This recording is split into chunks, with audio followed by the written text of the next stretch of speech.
बातें तो अपने लाइफ में इमीडिएटली बदल दीजिए और बाकी ये 4 बातें डिपेंड करती है कि आपकी सिम्टम्स क्या हैं। तो पहले इन 3 की बातें बड़ी तेजी से कर लेते हैं। टाइम एज मेडिसिन का मतलब ये है, जो भी मैं बता रहा हूँ उससे सबूत आपको मेरी किताब में मिल जाएगा। सरकारी डॉक्टर और मेरी किताब आपको फ्री डाउनलोड करने के लिए ई बुक में मिल जाएगा, विशु.com/ebook, या फिर आप ऑनलाइन किसी वेबसाइट से खरीद सकते हैं। और टाइम एज मेडिसिन का मतलब सिर्फ इतना है, सनसेट के बाद कुछ नहीं खाना है, डिनर शाम के 6-7 बजे तक फिनिश करना है। जब ऐसा हमारे पेशेंट करते हैं तो ऐसा करने से उन्हें क्या लाभ मिलता है? 10 दिन, 1 हफ्ते से 10 दिन के अंदर ही उनका कॉन्स्टिट्यूशन अपने आप कम होने लगता है, एसिडिटी ठीक होने लगती है, प्रोटीन ठीक होने लगती है और नींद ज़्यादा अच्छी होने लगती है। लेकिन अगर यही चीज़ आप 2 हफ्ते तक कर लें तो जॉइंट पेन अब ठीक होने लगता है। यही चीज़ करते हुए 3 हफ्ते पूरा हो जाएगा तो बीपी शुगर सिर्फ एक चीज़ से ही कम होने लगती है। और यही चीज़ करते हुए अगर 1 महीना हो जाता है तो गैस्ट्रिक इसोफेगल रिफ्लक्स डिजीज कम होने लगता है। वेट बॉडी का 5% ऑन एवरेज मोटे लोगों का कम हो जाता है, सिर्फ एक दवाई, टाइम एज मेडिसिन। लेकिन एक और दवाई जो कंपल्सरी हम अपने पेशेंट को देते हैं उसे हम बोलते हैं food as medicine, DIP diet. इसके पूरी साइंटिफिक रिसर्च मेरी किताब वर्ल्ड बेस्ट DIP डाइट मिल जाएगी, जो ऑनलाइन आप शॉप कर सकते हैं, किसी भी और साइट से भी ले सकते हैं, अमेजन, फ्लिपकार्ट, मीशो वगैरह से। और DIP डाइट क्या है, ये पिछले 15 साल से मैं बताता आया हूँ। 12 बजे तक सिर्फ फल पे रहना है, 3-4 तरह के। बॉडी वेट इंटू 10, मेरा बॉडी वेट 70 kg इंटू 10, यानी कि कम से कम मुझे 700 ग्राम फल खाने की कोशिश करनी है, कुछ और नहीं खाना है। स्टेप 1। स्टेप 2, डिनर में 2 प्लेट लेके बैठना है। प्लेट 2 तो वही है जो आप खाते आए हैं, रोटी सब्जी दाल चावल, लेकिन उससे पहले सलाद खाना जरूरी है। कितना? बॉडी वेट इंटू 5, मेरा body weight 70 kg into 5, that become 350 ग्राम। 300-350 ग्राम सलाद खाने के बाद ही अब मैं रोटी सब्जी दाल चावल खाने का हकदार हूँ। ये आपकी दवाई है, लंच के लिए, डिनर के लिए। और एक आखिरी बात, 2 चीज को अवॉइड करना। जो भी चीज फैक्ट्री से निकल के आती है छोड़ दीजिए, जो भी चीज जानवरों से निकल के आती है, चाहे दूध, दही, लस्सी, मक्खन, घी, पनीर, छाछ या अंडा, मीट, मछली, कुछ चीजों को जोड़ लीजिए। नट्स है, स्प्राउट्स है, मुट्ठी भर दिन में जब चाहे खा लीजिए, खाना है तो। फल 12 बजे के बाद भी खा सकते हैं, मन कर रहा है 6 बजे के बाद मत खाइए। शाम के धूप में बैठिए 40 मिनट, नहीं बैठना तो 15 मिनट बैठिए, बैठिए जरूर। अगर आप ये तीनों स्टेप करते हैं तो आप DIP डाइट लेते हैं। अगर आप DIP डाइट लेते हैं और ये तीनों स्टेप करते हैं तो क्या फायदा होगा? जो हमने देखा पिछले 15 सालों में, within the first 24 hour to 72 hour, अधिकतर पेशेंट, 90% पेशेंट्स के हमने देखा ब्लड शुगर की दवाई छूटनी मजबूरी हो जाती है। छोड़ने के बाद भी ब्लड शुगर नॉर्मल रहता है जितना दवाइयों से मेंटेन करते हुए। 3 दिन से 1 हफ्ते के अंदर ब्लड प्रेशर की दवाई छूट जाती है, हाई कोलेस्ट्रॉल की दवाई छूट जाती है, इंटेस्टाइनल डिसऑर्डर ऑलमोस्ट गायब हो जाती है। 1 महीना अगर यही कर ले जो मैंने जस्ट बताया तो मोटापे में 10% इंप्रूवमेंट आता है। हार्ट डिजीज यानी कि एंजाइना उसका वैनिश हो जाता है। 2 महीने करने से थायराइड की दवाई छूट जाती है, यानी कि दवाई छोड़ने के बाद भी थायराइड में TSH नॉर्मल रेंज में होता है। दवाई नहीं छोड़ेगा तो वो हाइपोथायराइड का हाइपरथायराइड हो जाएगा। 6 महीने तक करने से, जिसे कैंसर बोलते हैं, अस्थमा बोलते हैं, आर्थराइटिस बोलते हैं, यानी कि जिनका हीमोग्लोबिन डाउन हो जाता है, कमजोरी हो जाती है, ब्लड कम होने लगता है, वो सारी चीजें, दिक्कतें दूर होने लगती हैं।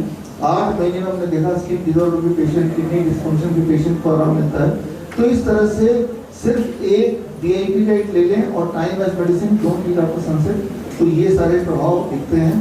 और एक तीसरी दवाई जो हर एक को लेना ही है, बीमारी से कोई भी क्यों ना हो, 0 वोल्टेज मेडिसिन। ये बड़ा सिंपल है।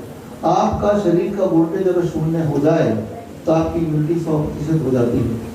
0 करने का सिर्फ एक तरीका है, आप नंगे पैर तो जमीन पर चलेंगे तब 0 हो जाती है।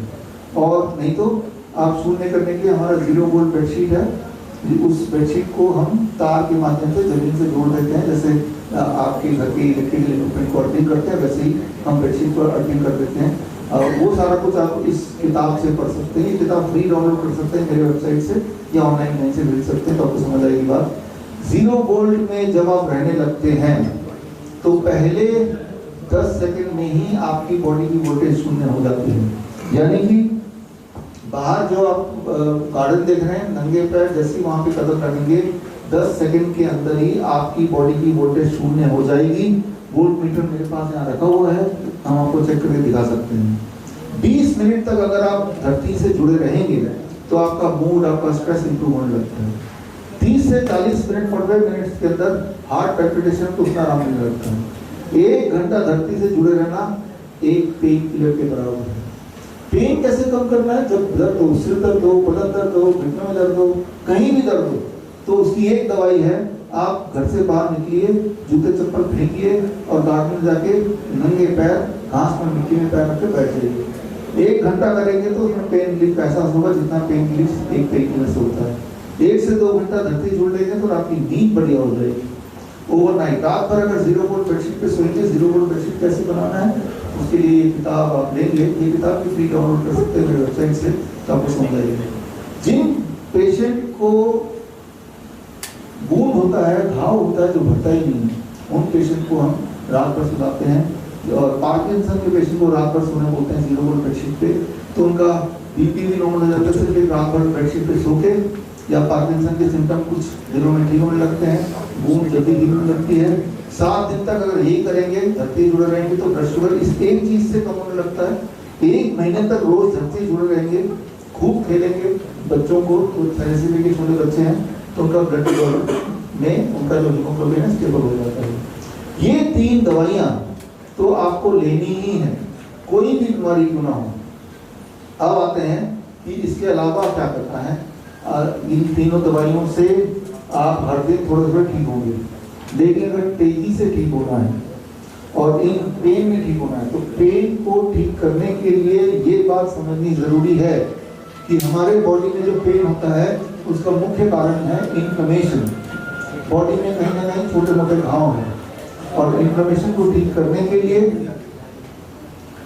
सबसे अच्छी चीज है, अब ये डॉट्स आप देख रहे हैं ना, ये लाल डॉट है। लाल डॉट मतलब यहाँ विब्योर में रेड कौन सा है? नीम थेरेपी। यानी कि पेन को ठीक करने की इन तीनों के अलावा जो दवाई है वो है नीम थेरेपी, लाल डॉट। नीम को कैसे लेना है?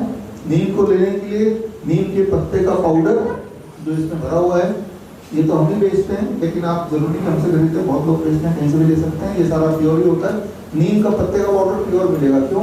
क्योंकि इतना सस्ता होता है, इसमें मिलावट करेंगे तो महंगा हो जाएगा, है ना। तो ये प्योर ही मिलेगा, चिंता की बात नहीं। नीम के पत्ते खा सकते हैं, ये भी मत लीजिए। हर 10 केजी पे एक नीम का पत्ता लीजिए। 80 केजी का आदमी 8 नीम का पत्ता सुबह सुबह चबा ले और शाम को एक बार फिर चबा ले। ऐसा करेंगे तो आपकी बॉडी में जो पेन होता है, सुबह उठते ही पूरा बॉडी दर्द करता रहता है, थोड़ा चलते ही घुटने में दर्द होने लगता है, कुछ दिनों में आपको आराम मिलेगा, हफ्ते 2 हफ्ते में। तो पेन को ठीक करने के लिए आप इसको ले सकते हैं। और हेडेक को ठीक करना हो, जैसे मैंने थोड़ी देर पहले ही बताया था, आप 2 सेकेंड ऑयल इस्तेमाल करेंगे तो इमीडिएटली रिलीफ मिल जाएगा। नीम से क्या है कि वो परमानेंटली धीरे धीरे ठीक हो जाएगा, हेडेक बार बार आएगा ही नहीं, और 2 सेकेंड ऑयल से उसको आराम मिलेगा। एक चीज और मैं करता हूँ अपने पेशेंट के साथ, जब भी किसी भी पेशेंट को माइग्रेन होता है या हेडेक होता है, तो इसके अलावा lower leg hot water immersion. अगली बार किसी को माइग्रेन का अटैक हो तो उसको ये करना है जो मैं अभी दिखाने जा रहा हूँ। ये बाल्टी है, जैसे अपने घर में बाल्टी है, इस बाल्टी में 42 डिग्री टेम्परेचर वाला पानी, ऐसा थर्मोमीटर 200 रुपए का कहीं से खरीद लीजिए। पानी इसके अंदर 42 डिग्री है। अब दोनों पैर को अगर मैं अंदर रखता हूँ, तो मैं जूते पहन के अंदर रख रहा हूँ, अंदर रख के जब बैठूंगा और ऐसा अगर मैं 20 मिनट तक बैठता हूँ और सिर पे एक टॉवल लपेट लेंगे, ठंडा टॉवल, बर्फ वाले पानी में ठंडा टॉवल निचोड़ा, सिर पे लपेट लिया। जब ऐसे हम बैठेंगे तो इससे होगा क्या, यहाँ जो ब्लड वेसल है वो डायलेट होंगे और सिर का ब्लड वेसल कंस्ट्रिक्ट होगा, ठंडा गर्म। जब ये दोनों एक्शन एक साथ होते हैं तो हेडेक गायब हो जाता है। तो पेन किसी भी तरह का हो, इन तीनों के अलावा नीम आपकी हेल्प करेगा, ये हेल्प करेगा। इसके अलावा कुछ पंचकर्मा थेरेपी बड़ी तेजी से काम करती हैं।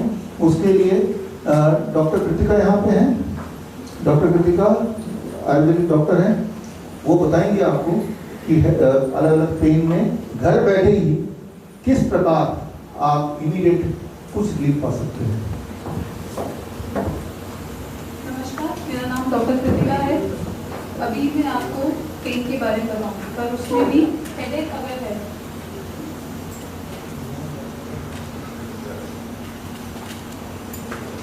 हेडेक हो, स्लीप डिस्टर्बेंस हो, कंफ्यूजन हो या एंजाइटी हो, तो उसके लिए आपको शिरोपिच्चू करना है। आपको ब्राह्मी तेल लेना है। ये ब्राह्मी तेल रखा हुआ है, इसको आपको इनडायरेक्टली हीट करना है। यहाँ पे हमारे पास इंडक्शन रखा है, उसमें पैन है, पैन में पहले गर्म पानी करना है और इस तरह से ये स्टील की ये वाली कटोरी, इस तरह की कटोरी में गर्म पानी रख के पैन में रख दिया और इनडायरेक्टली उसको गर्म करना है। गर्म करने के बाद एक इस तरह का कॉटन पैड आपको बनाना है। कॉटन पैड में ऐसे करके इसको ये डिप किया और डिप करने के बाद एक्सेस ऑयल निकाल देना है।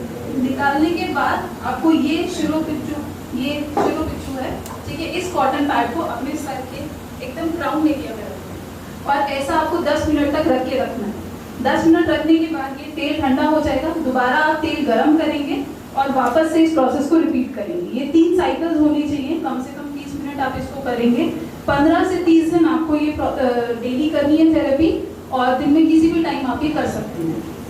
इसमें तेल रखना है, सर, तेल इसमें रखना है ना, और इसको पैन में रखना है। पैन में ऑलरेडी पानी है ना, पैन इसमें कौन सा वाला तेल है?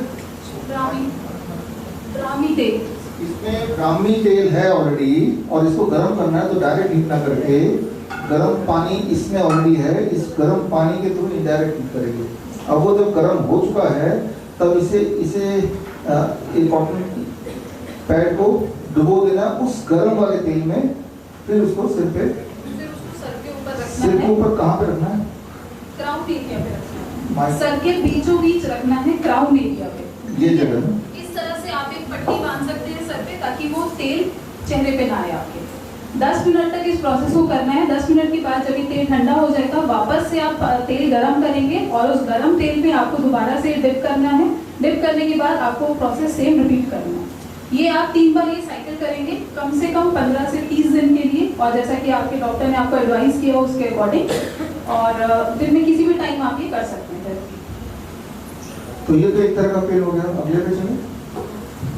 सेकेंड है सर्वाइकल पेन, मतलब कि गर्दन में कहीं दर्द हो, उसमें आपको ये करना है ग्रीवा पिच्चू। ग्रीवा पिच्चू के लिए भी सेम रहेगा, पर हाँ हमारा तेल यहाँ पे चेंज हो जाएगा। जैसे अभी मैंने आपको बताया था ब्राह्मी तेल था वो, अभी महानारायण तेल होगा। महानारायण तेल मैंने इसमें रखा हुआ है, पर उसी तरह से आपको पैन के अंदर गर्म पानी रखना है और इसको भी, इसमें अगर महानारायण तेल है तो उसको उस पानी के अंदर रख देना है। जब इनडायरेक्टली महानारायण तेल गर्म हो जाएगा तो सेम इस तरह का पिच्चू आपको लेना है और उस पिच्चू को ऐसे करके और वापस उस कटोरी में आपको डिप करना है महानारायण तेल की गर्म वाली, ठीक है।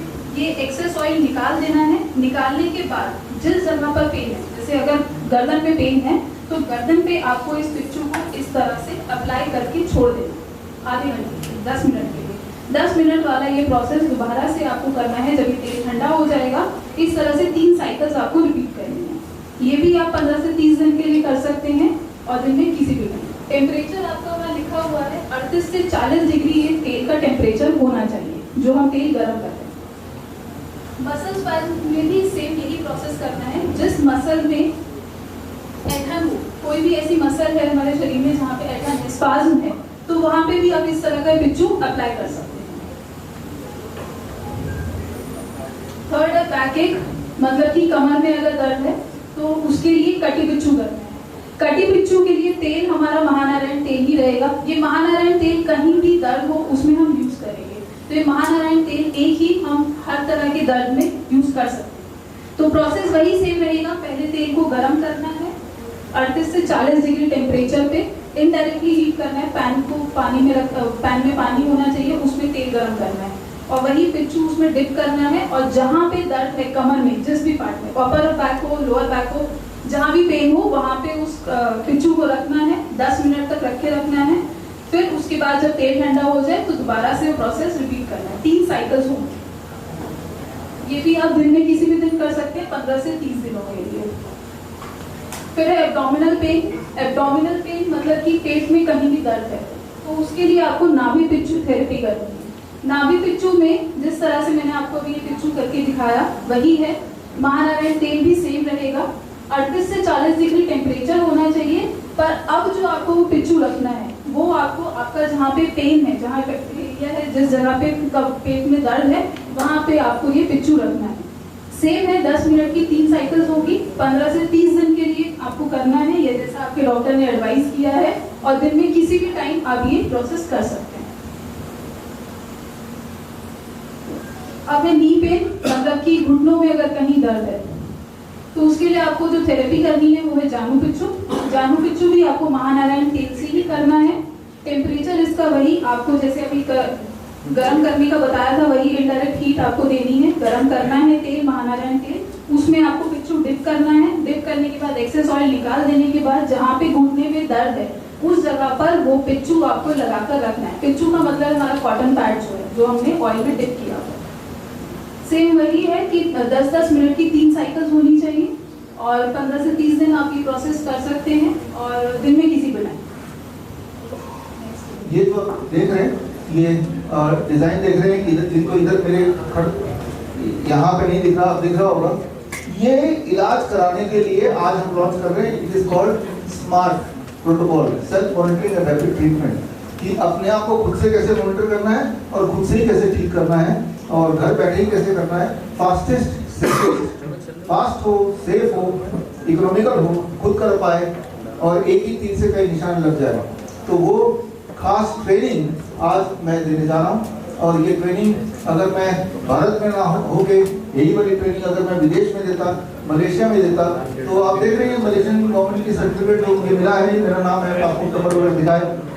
वहाँ पे अगर यही वाली ट्रेनिंग मैं दे दूँ या जब भी देता हूँ तो मुझे जो पार्टिसिपेंट्स है वो फीस नहीं देती है, पार्टिसिपेंट्स की फीस गवर्नमेंट मुझे डायरेक्टली देती है। तो बोलने का मतलब ये है कि जो चीज़ें किसी और देश में हम दें तो उससे मुझे पैसे मिलते हैं, सर्टिफिकेट पीछे ये रहा आप देख ही रहे हैं, लेकिन वो ही वाली ट्रेनिंग मैं यहाँ पे दे रहा हूँ। हालांकि यहाँ पैसे नहीं मिल रहे, ना ही मिल चाहिए, लेकिन मैं चाहता हूँ कि लोगों का दुख और दर्द थोड़ा हम कम कर पाए।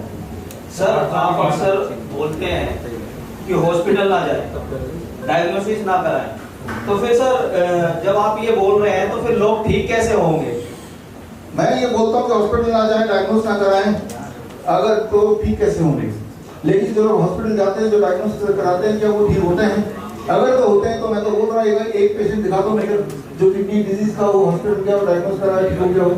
हार्ट डिजीज का हो, हॉस्पिटल गया हो, डायग्नोस कराया, ठीक हो गया हो। डायबिटीज का हो, बीपी का हो, लिवर का हो, कैंसर का हो, जो उसने हॉस्पिटल गया, सारी बातें मानी और वो ठीक है, दवाइयाँ मुफ्त है और सिम्टम भी चले गए। वैसे एक पेशेंट दिखा दो।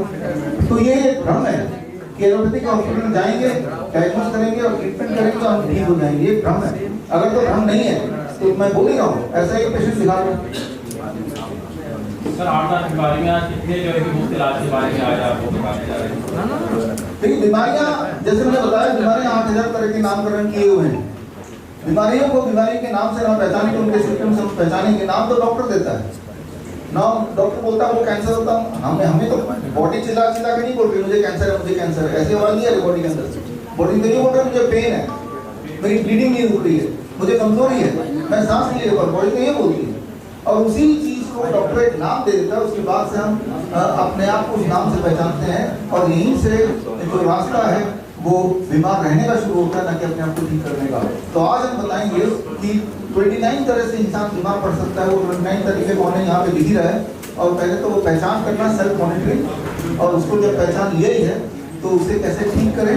ये आप देख रहे हैं, जो मेरे यहाँ पे देख रहे हैं, अगर देख रहे हैं, यहाँ पे देख रहे हैं, दवाइयाँ को देख रहे हैं, ये सारा कुछ, ये मेरा हॉस्पिटल सेटअप है। अगर आपके घर में ये सारा कुछ है तो आप जितनी बड़ी बड़ी बीमारी के नाम आपने सुने हैं वो ना केवल उनके वो कैसे ठीक है तो मैं सिखाऊंगा ही, बल्कि जो लोग ठीक हुए वो पेशेंट खुद को मुझे आएंगे अपने रिपोर्ट के साथ वो दे रहा हूँ।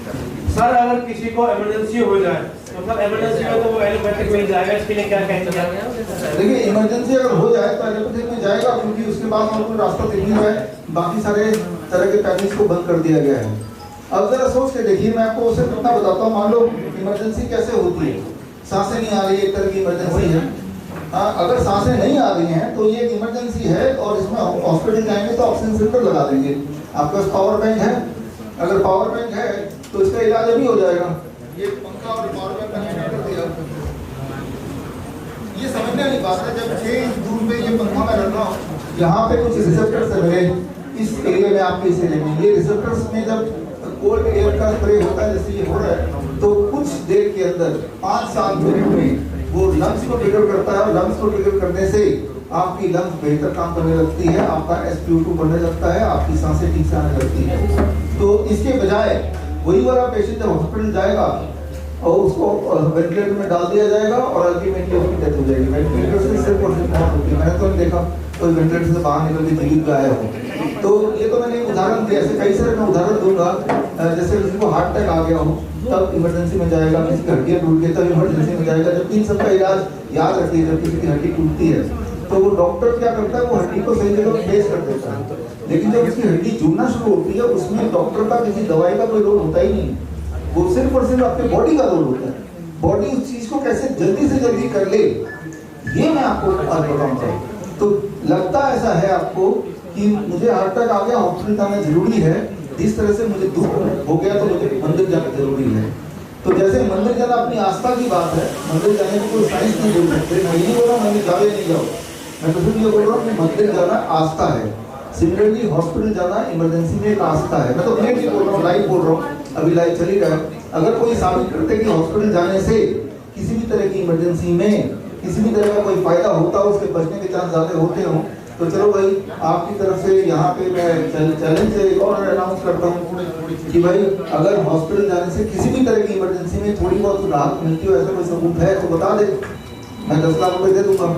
तो वो एक आस्था है, इस तरह का प्रोपेगेंडा बनाया गया है।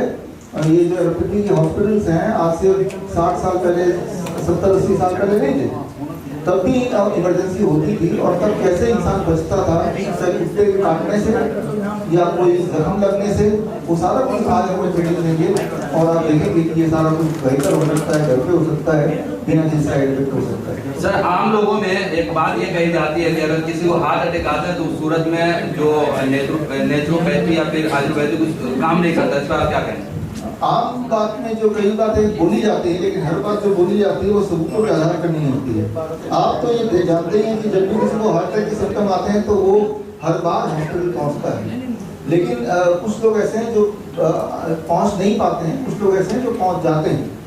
और पूरी दुनिया में ऐसे कई सारे ऑब्जर्वेशन स्टडीज हुए हैं जिसमें देखा गया कि जो लोग पहुंच गए और जो लोग पहुंच नहीं पाए, तो क्या जो लोग पहुंच गए उनके वो ज्यादा जिंदा हैं इन कंपैरिजन में जो पहुंच नहीं पाए?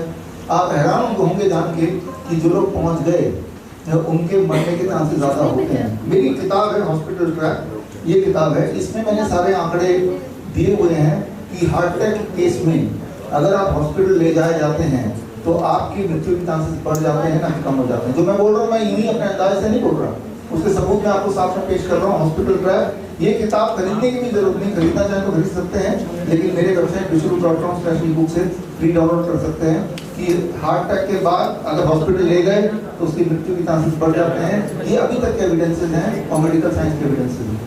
सर क्या बेड रिडन पेशेंट भी ठीक हो सकते हैं घर पर? बेड रिडन पेशेंट ठीक हो, अगर पेशेंट सांस ले सकता है, थोड़ा बहुत खा सकता है तो वो ठीक हो सकता है।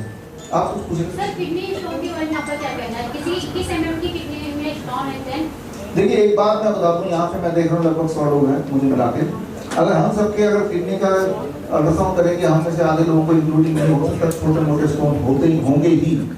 तो किडनी के स्टोन आते हैं और अपने आप जाते हैं, ठीक उसी तरह से जिस तरह से आपके घर में जो डस्टबिन है वो अपने आप धीरे धीरे भर जाता है रात तक, फिर अगले दिन सुबह उसको खाली करने का एक आदमी आता है, वो खाली कर देता है। तो same is the condition of the stone, वो आएंगे जाएंगे, जैसे पिंपल्स आते हैं बचपन में, आएंगे जाएंगे, उसको छेड़ दिया हमने तो वो फिर भयानक रूप ले लेता है। लेकिन कुछ केसेस में जैसे आप बता रहे हैं किडनी की स्टोन घटने की जगह बढ़ जाती है, बढ़ती रहती है, तो हमें पेन होता है। तो अगर तो ऐसा है कि किडनी के स्टोन बढ़ रहा है, घट नहीं रहा, तो उसको कैसे हम नेचुरली घटाएं, कैसे उसको रोकें उसके बढ़ने को, कैसे उसके पेन को कम करें, या आज हम देखेंगे उसके लिए ये जो यहाँ पे हॉस्पिटल मशीन टर्म रखा हुआ है यही हम यूज करते हैं, और इसी से जिस तरह से वो आया है वैसे उसको जाना होगा, तभी वो परमानेंटली ठीक होगा। अगर उसको स्टोन को करेक्ट निकाल के फेंक देंगे सर्जरी के माध्यम से तो दोबारा वही स्टोन बन जाएगा। स्टोन बनने के कारण हमने हटाया नहीं, सिर्फ स्टोन को हटाया, याद रखना। आप कुछ पूछ रहे थे? सर अक्सर आपकी जो डायग्नोसिस वेज होते हैं वो आजकल की लाइफस्टाइल से काफ़ी डिफरेंट होते हैं, और नेचुरोपैथी को लेकर हमेशा से पर्सपेक्टिव रहा है कि it is very time taking और काफ़ी महंगा भी पड़ जाता है लोगों को कई बार, और यूथ इस पे इतना अट्रैक्ट नहीं होगा, तो आप इसको कैसे देखते हैं? देखिए नेचुरोपैथी का मतलब डिसिप्लिन है। समाज में हमारे नेचर में डिसिप्लिन है, वो डिसिप्लिन आप देखेंगे पेड़ पौधे, पक्षी, मछली, जानवर, सारे लोग डिसिप्लिन में रहते हैं। गौर से देखिएगा, एक पक्षी हर सुबह एक पर्टिकुलर टाइम पे ही उगती है और हर रात को पर्टिकुलर टाइम पे सोने चली जाती है। गौर से सोचिएगा, चूहा वो सिर्फ रात को ही खाना खाता है जब सब सो जाते हैं और दिन में नहीं खाता है, सिर्फ वो कहीं छुप के रहता है। और जो जानवर है वो रात को नहीं खाएंगे, वो दिन में खाएंगे जैसे हम करते हैं। पूरी दुनिया में, सृष्टि में जो भी जीवित वस्तु है, चीजें हैं, वो एक डिसिप्लिन में रहते हैं। और लेकिन वो डिसिप्लिन आजकल के यूथ ब्रेक करते हैं डिसिप्लिन। और कोई अगर बताया आपको डिसिप्लिन में रहना है तो ये आप जल्दी रहोगे तो ये इतने अट्रैक्टिव नहीं लगती। ये वही पहला आपका सवाल का पहला पार्ट। दूसरा पार्ट जो आप बोल रहे हैं कि नेचुरोपैथी स्लो है, ये जब कोई बोलता है नेचुरोपैथी स्लो है तो वो आधार क्या है?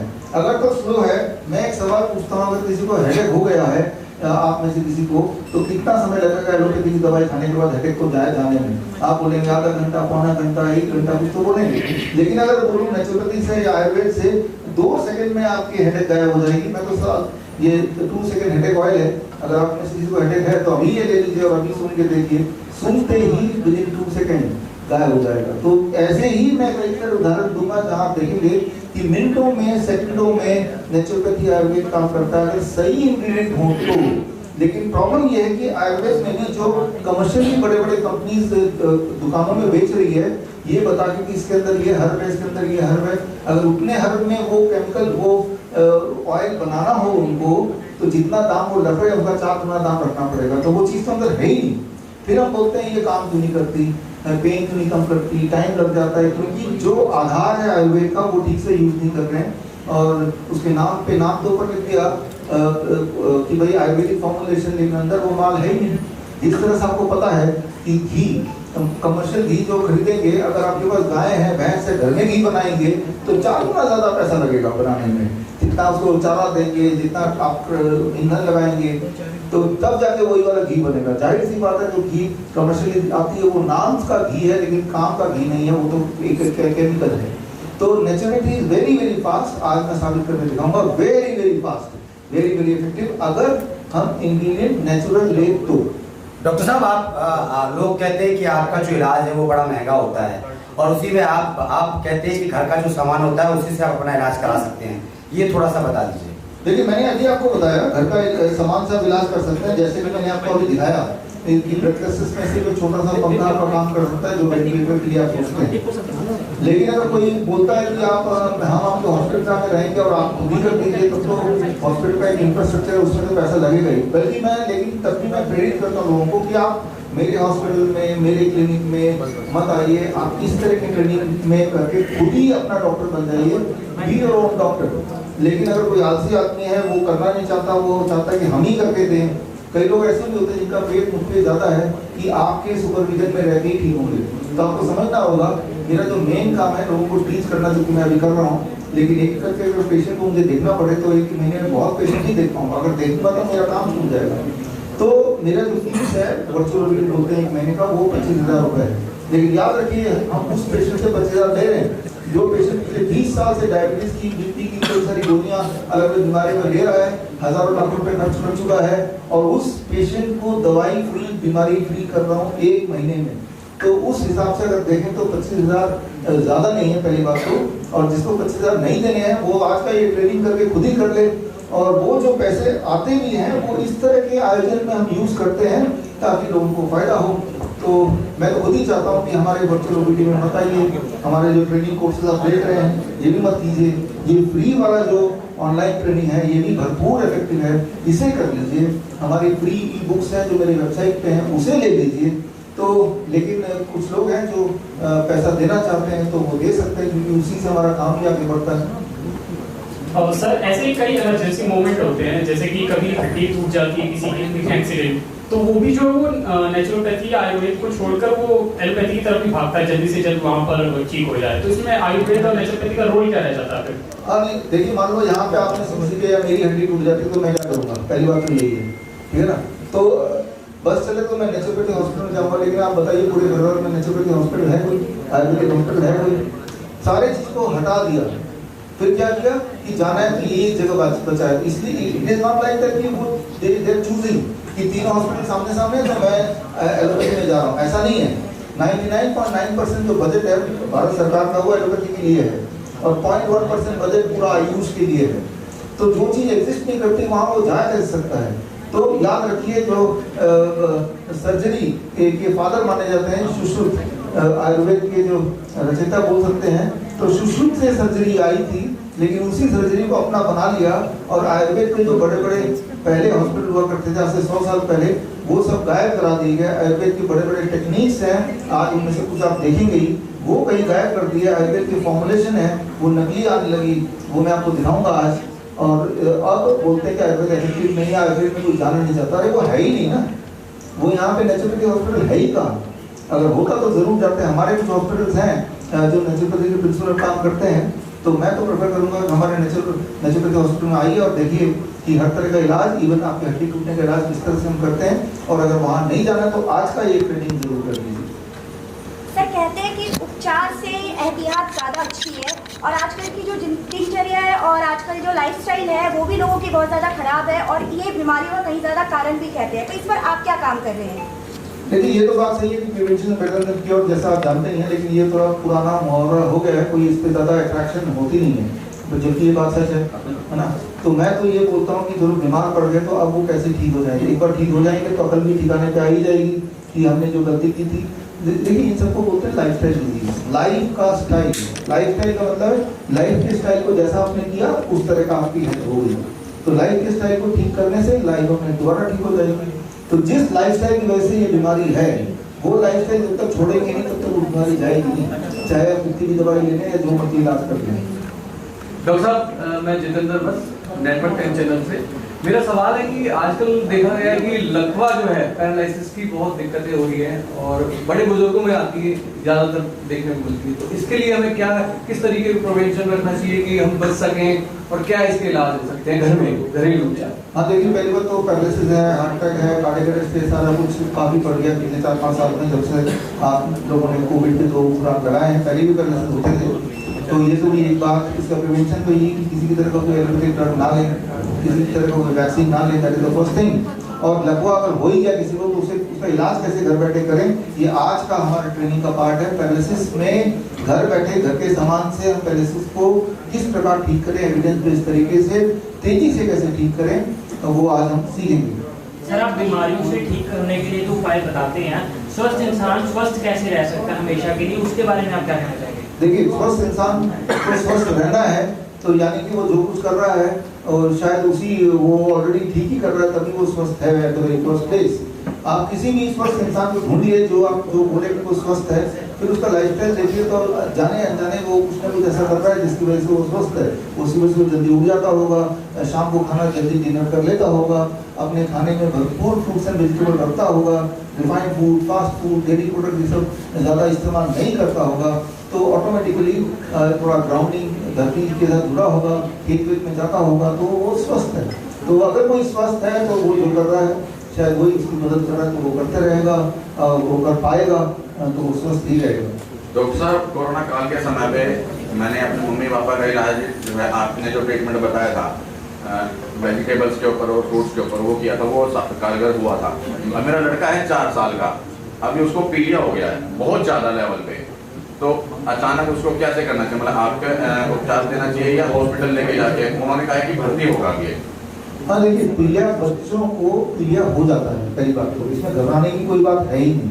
ये बात तो दिमाग में रख लीजिए कि घबराने की बात नहीं, पीलिया बच्चों को बहुत तेजी से होते हैं। नंबर 2 करना क्या होगा? बच्चे का, मान मेरे बच्चे को होता तो मैं क्या करता, बच्चे की डाइट में पूरी तरह से कुछ दिनों के लिए 15 से 20 दिनों में raw vegetables and fruits, liquid diet, fruit juice, vegetable juice, coconut water, थोड़ा बहुत सनलाइट, इस पे अगर रख देंगे तो बच्चे की हीलिंग कैपेसिटी बड़ी तेजी से होती है, बहुत अच्छी होती है। तो सिर्फ जितना मैंने अभी बताया इतना ही करेंगे, डेयरी प्रोडक्ट हटा देंगे, फास्ट फूड हटा देंगे, तो बच्चा बड़ी तेजी से रिकवर करेगा। Fruit juice, vegetable smoothie, fruit smoothie, coconut water, ये उसकी दवा है।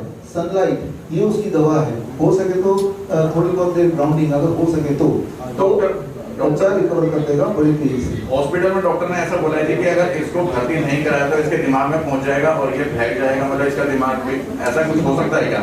देखिए, डॉक्टर का दिमाग ही ऐसा है ना, करे तो करे क्या, आप डॉक्टर के पास जाइए ही मत। उसका काम है डराना। वो एक्टर है, वो डॉक्टर नहीं, वो एक्टर है। वो इस तरह से बातें करते हैं, आपने देखा कि वो उसका बोलने का एक्सप्रेशन ऐसे होता है कि एक अच्छा खासा इंसान भी डर जाएगा। जिस तरह से आप सिनेमा में डरावनी मूवी देखने जाते ही हैं, आपको पता है कि भूत स्क्रीन से आएगा नहीं, लेकिन फिर भी डर लगता है। आपको पता है सारा कुछ नकली है, यूं ही कहानी है, तब भी डर लगता है। तो वो इस तरह से वो बोलते हैं, जबकि ये आसान चीज है, जबकि इसका कोई इलाज हॉस्पिटल में नहीं है। याद रखिए कि जब वो बच्चे को हॉस्पिटल में एडमिट भी कराएंगे तो बच्चे का बॉडी भी लड़ रहा है, ठीक होने की कोशिश कर रहा है। वो कोशिश में बच्चे का बॉडी ऑटोमेटिकली ठीक होगा भी, लेकिन आप हॉस्पिटल में रखेंगे तो हॉस्पिटल में जो दवाइयाँ दी जाएंगी उससे लड़ता हुआ ठीक होगा, उसके बावजूद भी ठीक होगा।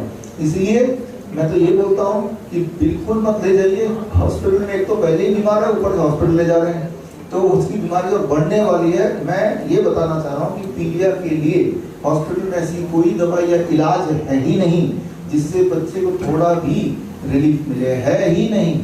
लेकिन मैंने उनसे दवाई ली थी, रिलीफ मिला है, तुरंत रिलीफ मिला है। वो देखना पड़ेगा, कोई दवाई उनसे पूछ ले, ये वो दवाई का नाम बताइए, कौन सी दवाई से कैसे रिलीफ मिल सकती है। बच्चे के बॉडी में, याद रखिए फॉर दैट मैटर आपके बॉडी में, मेरे बॉडी में जिस तरह के कोई भी बीमारी है तो किसी दवाई की डेफिशिएंसी से नहीं है। आप बीमार पड़े not because of the deficiency of any drug. जब किसी दवाई की डेफिशिएंसी से कोई बीमारी नहीं हुई है तो कोई दवाई दे के वो बीमारी ठीक कैसे होगी। न्यूट्रिशन की डेफिशिएंसी हुई है तो न्यूट्रिशन देने से ठीक होगा। लेकिन फिर भी मैंने जैसे बताया कि बच्चा या आप जब बीमार पड़ते हैं तो बॉडी की इम्यूनिटी हमें ठीक करने की कोशिश करती है। उस कोशिश के दौरान आप खुद भी कुछ भी उल्टा सीधा कोशिश करते हैं, कोई मंत्र पढ़ने लग जाता है, कोई झाड़ फूक करने लग जाता है और बच्चा तो ठीक हो ही रहा है, तो बोले देखो मैंने झाड़ फूक किया इसकी वजह से हो गया ठीक। तो ये थोड़ा डिबेटेड चीज़ है, लेकिन आप दवाइयों के नाम अगर मुझे बताएंगे आफ्टर द प्रेस कॉन्फ्रेंस तो थोड़ा डिटेल में इस पर डिस्कस करूँगा। मामला बच्चे का है, बच्चों को हम इम्पोर्टेंस देते हैं। आज भी ऐसे कुछ बच्चे आएंगे, स्टेज पे आएंगे और वो आपको क्लैरिटी आ जाएगी। डॉक्टर मैंने पूछ रहा है, आजकल सर्वाइकल कैंसर को लेकर ज्यादा चर्चा चल रही है और लोग वैक्सीन के लिए प्रेफर कर रहे हैं, इस बारे में क्या कहेंगे? देखिए सर्वाइकल कैंसर नाम की कोई कैंसर होता नहीं है पहली बात तो, लेकिन और वो एचपीवी वैक्सीन पे एचपीवी वायरस पे डोज दे रहे हैं, जबकि एचपीवी वायरस जिसे एचपीवी बोल रहे हैं ह्यूमन पैपिलोमा वायरस, नाम तो बड़ा भयानक है। इस वायरस को कभी आइसोलेट भी नहीं किया गया कि भाई देखें ये वायरस किसने देखा हो, ऐसा किया नहीं गया, नंबर 1। नंबर 2, जिस प्रकार एक छोटा बच्चे को की बात मनाने के लिए बड़े पेरेंट्स डराने के लिए, बात मनाने के लिए कि बच्चा दूध पी लो भूत आ जाएगा, बच्चा पढ़ाई कर लो भूत आ जाएगा, भूत है नहीं लेकिन बच्चा डर रहा है। एक दिन जब बड़ा होता है बच्चा तो तब वो जानता है ये तो उल्लू बना रहे थे, मेरा भूत नाम की कोई चीज नहीं होती। ठीक उसी तरह से एचपीवी नाम का एक इमेजिनरी वायरस है जो इमेजिनरी बीमारी पैदा कर रहा है और इसी दैट इज द ट्रुथ। ये मैंने 7 मार्च को सारे सबूतों के साथ आप सब में से कुछ लोग थे मैंने पेश किया था और इसीलिए सर्वाइकल कैंसर हो जाएगा, भूत आ जाएगा तो एचपीवी वैक्सीन लगा लो। जबकि एचपीवी वैक्सीन लगाने का जो बेसिक मकसद है जान लीजिए आपके माध्यम से, लड़कियों को बाज बनाने का, मतलब फिर बोल रहा हूँ लाइव भी चल रहा है राइट, लड़कियां बड़े होकर प्रेग्नेंट ना हो जाए राइट, इसीलिए वैक्सीन लगाई जा रही है ताकि जो आबादी जो बढ़ रही है या आबादी को और कम कर दिया जाए, ये मेन मकसद है। और ये कोई मैं अपनी इमेजिनेशन से बोल नहीं सकता, अगर मैं यूं झूठ मूठ का बोलूंगा तो अभी मैं प्रेस कॉन्फ्रेंस से पहले पुलिस यही आ जाएगी, आपको पता ही है ना। इसके सबूत है मेरे पास, वो सबूत मैंने 7 मार्च को दिए भी थे, क्योंकि ये जो एचपीवी वैक्सीन का खेल दोबारा शुरू हो गया 2009 में भी शुरू हुआ था और तब जो लड़कियां थी तब जब लगाया गया था उसके बाद वो अभी देखें पूछे वहाँ से डेटा बताती है कि वो मांझ बन गए हैं, उनको वो प्रेग्नेंट नहीं हो पा रहे और प्रेग्नेंट अगर हो भी जाते हैं तो अबॉर्शन हो जाता है, अबॉर्ट हो जाते हैं बच्चे या फिर वो फिर विकलांग पैदा होते हैं। ये हमारे वो सारा डेटा मेरे पास है, देश हमारे देश का भी दूसरे देश का भी। सर आप अक्सर कहते हैं कि we should not get vaccinated, लेकिन specially after Covid government exams के भी कुछ प्रोटोकॉल्स होते हैं कि people should be this much vaccinated, तो ऐसे केसेस में क्या करना चाहिए? ऐसे केसेस में लड़ना चाहिए। अब आज़ादी से पहले जब हमारे जो फंडामेंटल राइट हमसे छीन रहे थे तो क्या कर रहे थे, हम लड़ रहे थे, है ना। तो अभी भी कोई अगर आपका फंडामेंटल राइट छीनेगा तो क्या करना है, आपको लड़ना है, आपको उसका विरोध करना है, लेकिन आपको सरेंडर नहीं कर देना है। आप कुछ बोल सर वैक्सीन से डिटॉक्स करने के लिए क्या करें? वैक्सीन से डिटॉक्स करने के लिए क्या करें? वैक्सीन से डिटॉक्स करने के लिए वही करें जो आज मैं बताने जा रहा हूँ। अपना डाइट है, अपना टाइम है, फूड है, कुछ चीज़ें हैं जो मैं प्रिसाइजली आप बताऊंगा आज की इस ट्रेनिंग में। ट्रेनिंग का नाम है self monitoring and rapid treatment protocol. और ये ट्रेनिंग आप नॉट एज ए पत्रकार, आप एज ए इंडिविजुअल ये ट्रेनिंग लीजिए। आप कुछ बोल रहे थे आपके सवाल। छोटे छोटे बच्चों को देखा जा रहा है कि चश्मा लग जाता है उन्हें, हाँ उनका चश्मा कैसे उतरवाया जा सकता है? हाँ, ये वैसे तो आज का ट्रेनिंग का पार्ट आप देखेंगे, किसी भी स्कूल में चले जाइए, वर्तमान में आप हैं, किसी भी स्कूल में चले जाइए, आप ऐसे करके नजरें घुमाएंगे, हर तीसरे बच्चे को चश्मा दिखेगा ही दिखेगा, हर तीसरे बच्चे को। अब याद कीजिए मेरी उम्र के लोग, 50 साल के लोग, अगर यहाँ कोई है तो मैं जब स्कूल में जाते थे पूरे स्कूल में मुझे याद है एक ही बच्चे को चश्मा था, उसका नाम ही चश्मा पड़ गया, लेकिन कोई यूनिक था। अब तो हर तीसरे बच्चे को चश्मा ऐसा लगता है कि चश्मा भी यूनिफॉर्म का पार्ट है, कि यूनिफॉर्म के साथ चश्मा ही पहनना होता होगा। तो चश्मा जो बच्चों में बढ़ गया है वो भी लाइफस्टाइल ओरिएंटेड जो प्रॉब्लम्स हैं उसकी वजह से बढ़ गया है। रहा सवाल उसको कैसे ठीक करें, ये आज हमारा जो स्मार्ट प्रोटोकॉल है उसका एक खास पार्ट है, उसकी ट्रेनिंग अभी मिलेगी आपको। और वो ट्रेनिंग से मैं उम्मीद करता हूँ कैटरैक्ट हो, ग्लूकोमा हो, मायोपिया हो, हाइपरमेट्रोपिया हो, ये सारी जो चश्मे से या चश्मे वाली जो दिक्कतें हैं ये सारी ठीक हो सकती हैं। हमारे बच्चों के या बड़े जो पेशेंट हैं उनके ठीक हुए हैं, बहुत सारे उदाहरण भी आपको देंगे। तो खैर डॉक्टर साहब एक छोटा सवाल है मेरा। एक बच्चा था 3 महीने का बच्चा, 3 महीने का हो चुका है इस समय, और उसको इलाज के लिए जन्म से ही उसके रीढ़ की हड्डी में एक फोड़ा था, तो उसको इलाज के लिए ESI मेडिकल में लेकर ले जाया गया, और वहाँ पर जो है उसका 3 महीने से इलाज चल रहा था। अब क्या हुआ, उसका ऑपरेशन उन्होंने बोल दिया था, ऑपरेशन करने के बाद जो है उसका सर जो है वो बहुत बड़ा हो चुका है, जैसे एलियन के आकार का। तो अब उसके माता पिता हैं बहुत ज़्यादा परेशान है, और वो कह रहे हैं अपने घर ले जाओ, घर ले जाकर ठीक हो जाएगा। देखिए एक बात हमेशा याद रखिए, हमेशा मैं बोलता हूँ, आपने मेरे पहले भी लेक्चर में सुने होंगे कि भगवान ने हमें पैक करके भेजा है दोबारा खोलने के लिए नहीं। और खास तौर पे जहाँ बात है हमारी रीढ़ की हड्डी का, ब्रेन का, ये ब्रेन की जुड़े हुए नसों का, क्योंकि जब हम डॉक्टर को सर्जरी करने बोलते हैं, स्पाइन की सर्जरी हो, ब्रेन की सर्जरी हो, तो वो कुछ इस प्रकार है जैसे कि आपका टीवी खराब हो गया, आप छोटे से बच्चे को बोले कि खोल के ठीक कर दो, तो बच्चा खोल तो लेगा किसी भी तरह से, लेकिन दोबारा जोड़ नहीं पाएगा, राइट। जो थोड़ा बहुत टीवी चलता है वो खराब हो जाएगा। तो आपके सवाल का जवाब, द डैमेज इज डन। जो डैमेज हो, जो नहीं करना था वो हो चुका। डॉक्टर साहब उसको जो है उन्होंने अब ये बोला है कि इसको घर ले जाओ, घर ले जाकर ठीक हो जाएगा। उसमें नहीं, घर लेके ठीक नहीं होगा, वहाँ से पीछे सर उसका बढ़ गया है, हाँ वो पीछे छुड़ाने के लिए ऐसा बोल देते हैं, लेकिन वो पर्सनली एक बार हमें देखना पड़ेगा, कैन बी कंट्रीब्यूट समथिंग। आपके काफी सवाल डॉक्टर अधिकतर डायबिटीज और कोलेस्ट्रॉल को लेके पेशेंट को डराते हैं, इसके बारे में आप क्या कहेंगे? देखिए कोलेस्ट्रॉल की बात करें तो आप खुद ही सोचिए, एक अंडा लीजिए आप, अंडे को अगर एक माहौल देते कुछ समय, कुछ दिनों के अंदर ही चिड़िया निकल आती है अंडे से। अब आपने सोचा कि अंडे के अंदर है क्या, जिससे पूरा एक पक्षी बन जाता है अंडा। अंडे के अंदर 68% कोलेस्ट्रॉल ही होता है। सोच के देखिए, जीवन जो शुरू होती है उसमें सबसे ज्यादा कॉन्ट्रीब्यूशन किसी एक न्यूट्रिएंट का है तो वो कोलेस्ट्रॉल है ना। तो ठीक उसी तरह से हम अपनी बात कर लेते हैं। आपके जो बाल नए आते हैं, नाखून आ जाते हैं, ब्लड बार बार बनता है, रोज बनता है, रोज ब्लड खत्म होता है तो नया बन जाता है। आपके हार्मोन्स हैं, आपके टेस्टोस्टेरोन है, जितने सारे नए सेल्स बनते हैं, स्किन बनता है, इन सब का आउटर लेयर क्या है, वो कोलेस्ट्रॉल ही है। तो इससे आपको समझ आ रहा होगा कि भाई कोलेस्ट्रॉल हमारे जिंदगी का, फॉर दैट मैटर किसी की भी जिंदगी का एक मुख्य पार्ट है। तो कोलेस्ट्रॉल कोई विलेन नहीं है। कोलेस्ट्रॉल को विलेन बनाया गया है 1970 में, क्योंकि तब एक चाइना में एक तरह का प्लांट, व्हाइट राइस प्लांट बोलते हैं, उसको जब किसी ने लिया तो देखा कि एक आंकड़ा बॉडी का कम होने लगता है, कोलेस्ट्रॉल नाम का आंकड़ा कम होने लगता है। तो उसको बेचने के लिए जैसे स्टैटिन बोलते हैं कि वो केमिकल पाया गया कि भाई हम अगर जोड़ दें कि ये कोलेस्ट्रॉल को कम करना बड़ा ज़रूरी है तो स्टैटिन दिखने लगेगा। तो इसके ऊपर मैंने पूरी किताब लिखी, किताब का नाम है हाई कोलेस्ट्रॉल और मेडिकल फ्रॉड। ये किताब मेरे वेबसाइट से visual.com से आप फ्री डाउनलोड कर सकते हैं या फिर ऑनलाइन तो कहीं से खरीद सकते हैं।